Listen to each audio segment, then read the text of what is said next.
Hey everyone, AG Squared here. Welcome to episode 2 of my Apple Intelligence video series. If you're interested in checking episode 1, where I talk about Apple's intelligent image cleaning capability, go ahead and click that link above here.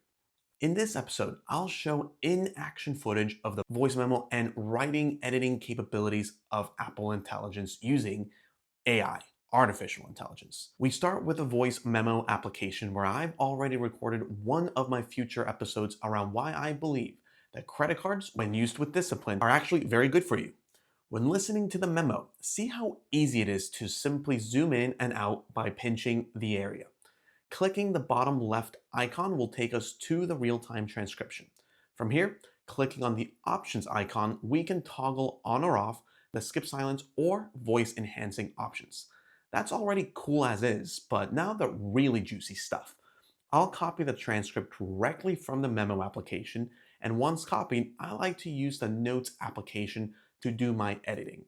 I'll paste the entire transcript, then highlight everything so that I can then see the Apple Intelligence icon. Clicking it lets us see the various cool text editing features. We're going to start with the summary feature. Clicking on that option will, in a matter of seconds, generate a summary of my voice memo. I'll likely use this as a starting point to generate my YouTube description for that video once it's complete.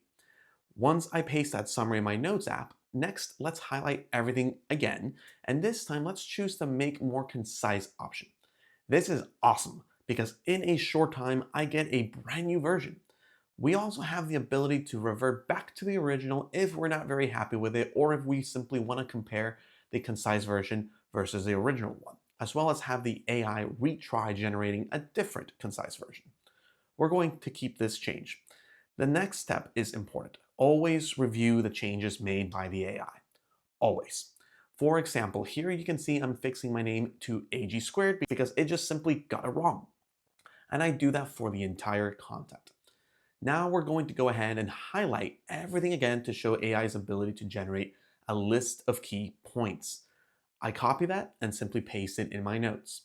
And by taking this set of key points and complementing it with a summary I generated earlier, the AI has effectively helped me make progress in landing on my YouTube description, saving me a lot of pain, creativity, and time to get started. I got one last AI feature to share with you all. Let's now try the Generate List feature. This one, as you can see, well, it really didn't do much. It was not very useful. It effectively just created a long list of bullets from the original content without altering it whatsoever. So I'm going to continue playing with the list option a little bit more and see how I can make use of it.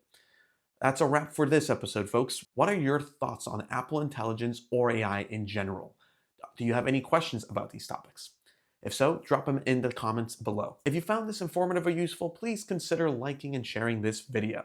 And if you're interested in more content around Apple Intelligence or other topics like do-it-yourself projects and repairs, topics on real estate, finance, or technology, go ahead and check out my YouTube channel and consider subscribing.